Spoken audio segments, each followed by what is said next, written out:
지금 아이 얘기가 나왔는데 저도 지금 아이가 예. 지금 하나밖에 예.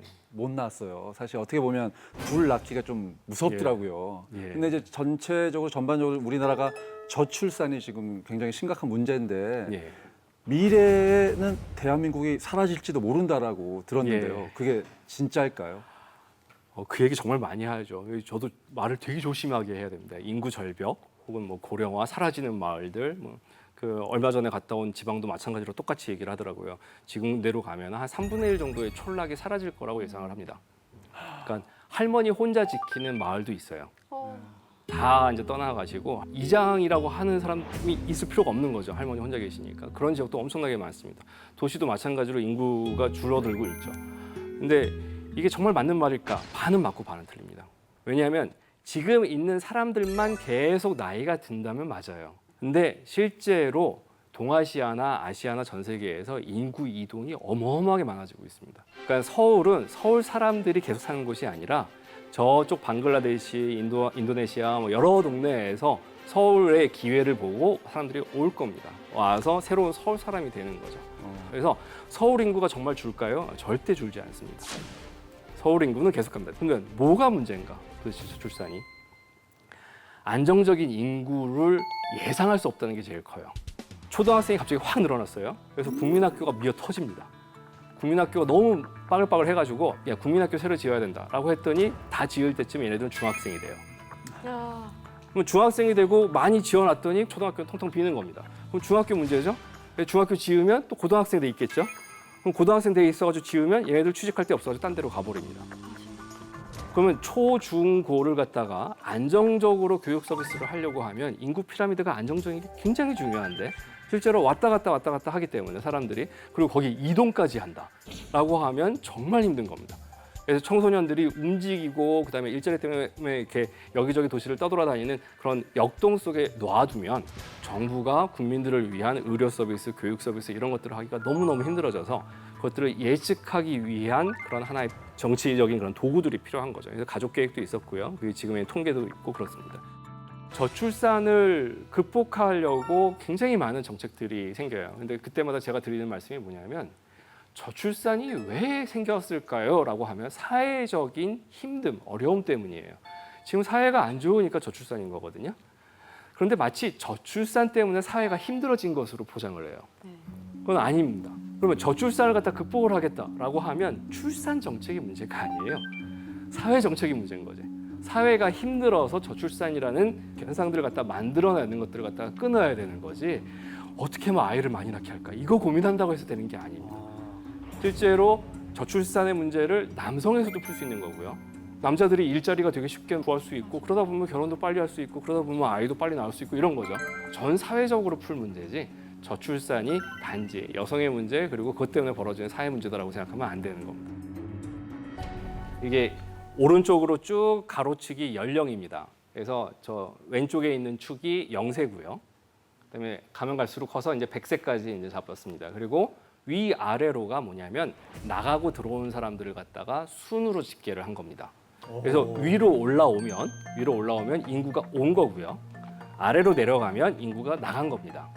자, 그러면 지금 이게 지금 17년 동안 누적한 그래프인데 서울은 17년 동안 20대가 계속 증가합니다.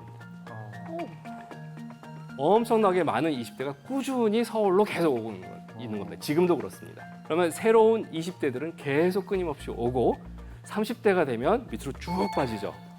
예, 경기도로 가는 겁니다. 옆에 보면 경기도의 그래프가 있습니다. 경기도는 어마어마한 사람들이 계속 오고 있는 거죠. 자, 그래서 20대는 서울을 바라보고 삽니다. 전국에서 전부 다. 그리고 서울은 20대의 블랙홀이에요. 지금도. 굉장히 많은 서울 인구들이 그 20대를 위주로 움직입니다. 부산은 20대가 17년 동안 계속 빠지고 있습니다. 대구도 미약하게나마 계속 빠지고 있는 중입니다.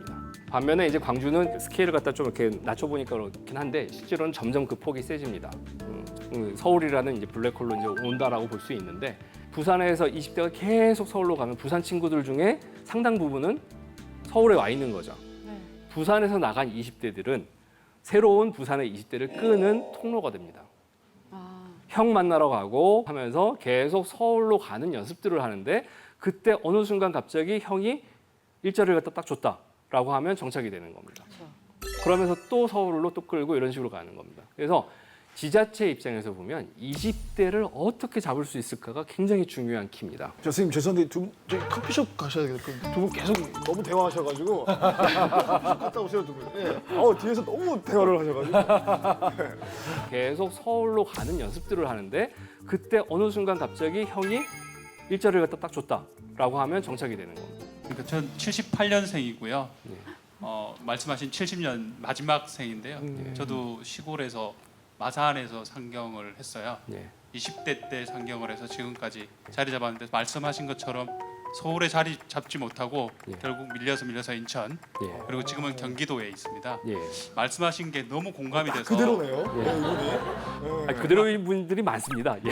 그렇게 해서 지금 느끼고 예. 있고 또 초등학생 두 자녀를 예. 데리고 키우고 있어요. 예. 그러다 보니까 더 공감이 돼서 예. 계속 뒤에서 공감된다고 말씀드렸던 것 같은데요. 네. 그래서 그랬습니다. 예. 네. 요 두 장의 피라미드가 정말 중요한 이슈 중에 하나입니다.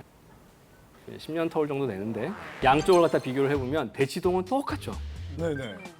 이 삐쭉 튀어나오는 게 엄마들, 아빠들일 거고 네. 아래쪽이 자식들일 겁니다. 완전히 이렇게 됩니다. 이게 지금 위기라고 그랬죠. 이렇게 되면 난리가 난다고. 쭉 올라가면서 초등학교 위기, 중학교 위기, 고등학교 위기 쭉 갈 거라고 얘기를 말씀을 드렸어요. 근데 전혀 위기가 없습니다. 위기가 없는 게 똑같기 때문에 그래요. 그 얘기는 뭐냐면 그 다음 장면인데 자, 이지도입니다. 예, 이때 있던 친구들은 다 나갔어요. 그리고 새로 같은 나이대가 계속 들어오고 있는 겁니다. 그러면 끊임없이 학원 가다 보니까 학생 연령대들과 그 부모 연령대들은 대치동으로 들어오고 교육이 딱 끝나면 나가는 거죠. 그래서 그 지역은 언제나 중고등학생들이 엄청 많고 중고등학생들의 어머니들이 있고 나머지들은 끊임없이 움직인다는 겁니다. 자, 도시가 발전하려고 하면 안정성이 필요해요. 연령의 안정성이 필요합니다. 도시는 언제든지 일할 사람들이 계속 있어야 돼요. 그걸 거꾸로 사람의 입장에서 보면 나는 일할 수 없을 때 여기를 나가야 된다는 겁니다. 끊임없이 이 도시가 젊은 인구로 유지가 된다는 얘기는 젊지 않은 인구는 알아서 나가고 있다는 얘기예요. 그래서 도시의 안정성은 개인의 삶의 입장에서 봤을 때는 굉장히 불안정한 요소들입니다. 언제 쫓겨날지 모르고 언제 여기서 도망갈지 모르고 이런 상황인 거죠. 그 위에는 이제 마산인데 지금 보시면 피라미드가 두 개가 다른 것처럼 보여요. 한쪽은 넓고 한쪽은 위로 이렇게 있을 것 같은데 겹쳐놓고 보면 그대로 나이가 드신 겁니다. 그대로 나이가 드시면서 마산의 2000년대랑 지금의 마산은 완전히 다른 인구 구조인데 사람들은 바뀌지 않은 거거든요. 그러니까 정주 효과가 있다, 움직이지 않아도 된다라는 것의 결과가 저렇게 나오는 겁니다. 그러면서 70년대생은 마산에서 어마어마하게 또 밖으로 나갑니다. 3분의 1 정도가 없어졌다라고 보여요. 마산에 있던 70년대생이 3분의 1 정도가 다른 도시에 사는 겁니다. 그래서 이 두 개의 피라미드가 굉장히 중요한 이슈 중에 하나입니다. 도시의 안정성은 나의 역동성입니다. 나의 불안이고 나는 끊임없이 계속 일을 해야 되는 과정에서 이 도시에 머무를 수 있다. 노인들을 위한 도시는 없는가? 라는 게 이제 하나의 테마가 될 수 있어요. 그래서 노인들을 위한 도시, 도시에서의 생산력이 없어지는 노인들은 어디서 어떤 식으로 살아야 되는지에 대해서 사회적으로 답을 해야 됩니다. 경제적으로는 어쩔 수가 없습니다. 그냥 밀려납니다. 집값, 인건비, 물건값이 높아야 사람들, 물건들이 도시로 온다고 그랬어요. 그 얘기인즉슨 높은 집값을 감당 못하고 받는 인건비만큼 그 노동의 가치를 갖다 제공하지 못하는 그런 노인분들 같은 경우에는 밀려날 수밖에 없는 거죠. 지금 청년 지원한다고 해가지고 좋아하실 게 아니에요. 청년분들은 여러분들 10년 뒤면 청년 아닙니다. 아, 그러네. 예, 여러분들한테 갈 청년 지원 다 사라질 겁니다. 그 다음 세대가 받아요. 끊임없이 젊은 세대들한테 지원을 해주는 것뿐이지 나를 평생 지원해주겠다라는 건 절대 아닙니다. 대도시는 중간 계급이든 아니면 젊은이든 국가적으로 아니면 사회적으로 지원받는 모든 시스템이 생산력에 맞춰져 있습니다. 생산하지 않는 사람들한테는 점점 힘들어지는 도시가 서울이다. 그래서 도시 외곽에 살면서 이 발전하는 서울을 갖다 즐길 수 있는 상태가 되는 게 제 꿈이에요.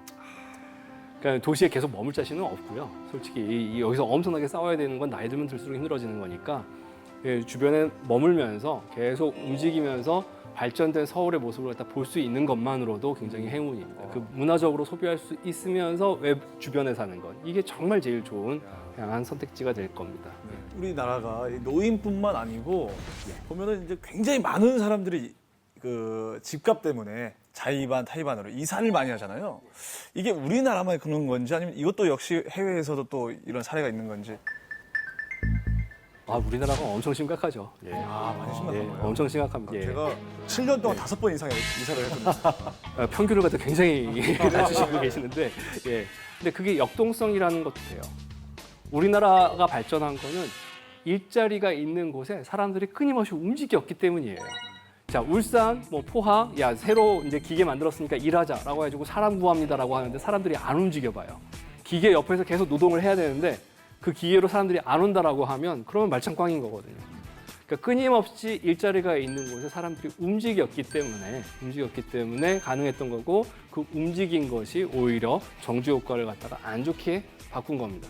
그래서 사람들은 괴롭죠. 매년 이사 다니려고 하면 엄청 괴로운데 그 결과 도시는 발전하고 있는 아주 역설적인 환경인 거죠. 그러다 보니까 이제 선생님 월세 인구가 좀 많이 느는 것 같아요. 제가 보기에. 예. 저 역시도 지금 월세를 살고 있고 앞으로도 월세를 살 생각이거든요. 죽을 때까지 저는. 그게 편하더라고요. 저는 이제 막 약간 유목민 같이 이렇게 저는 이게 이동하면서 사는 게 좋더라고요. 예, 통장의 이자가 월세보다 비쌀 때는 그게 그래서 가능할 수도 좀 있을 텐데요. 까먹은 것도 많은데요. 예. 많은 분들이 이제 집을 사다 보면 많은 빚이 또 생기잖아요. 예. 그래서 우리나라 특히 이 서울 쪽에 월세 인구가 많이 느는 것 같은데 이건 앞으로도 또 이렇게 계속 진행이 될까요? 어떨까요? 예, 많이 진행이 될 겁니다. 그러니까 서울에 계신 분들은 주거 문제는 더 열악해질 거라고 예측을 해요. 왜냐하면 서울 밖에 사는 사람들이 서울 집을 살 환경이 점점 더 높아집니다. 자, 옆에 어마어마하게 많은 중국 인구, 그 중에 0.1%가 서울에 세컨하우스, 별장을 갖다 갖는 게 유행이 돼버리면 그러면 그 충격을 감당할 수 있는 주택 시장은 아닙니다. 예. 근데 중국만이 아니라 일본 아니면 동남아 여기저기서 서울의 집은 서울이란 풍경 자체가 서울이란 공간 자체가 워낙 매력적이다 보니까 올 가능성이 있어요. 그렇게 되면 서울에 사는 사람들의 의지랑은 전혀 상관없이 빈집이 많음에도 불구하고 집값은 올라갑니다. 이게 서울에 대한 이야기를 갖다 제가 드리는 게 아니라 이미 런던, 파리, 베를린 다 겪고 있는 문제예요. 분명히 현지인들은 집이 없어가지고 굉장히 힘든데 빈집은 늘어나요. 빈집이 많은데 들어갈 수 있을 만큼 값이 싸지지는 않아요. 집을 놀려도 되는 외국인들이 샀기 때문에 그래요. 전 세계에서 우리나라의 지금 경험을 미리 한 국가들, 도시들이 많다라는 거예요. 네. 그럼 그 도시들의 실패담, 성공담들을 갖다가 한국, 서울에 맞게 어떻게 바꿀 것인가에 대한 연구를 해야 되는 거죠. 지금처럼 외국인들이 집을 사기 시작하면서 정작 서울에 사는 사람들이 집을 사기 힘들어질 만큼 집값이 오른다. 그러면 어떤 정책을 우리가 필 수 있을까? 를 고민을 해야 되는 거죠.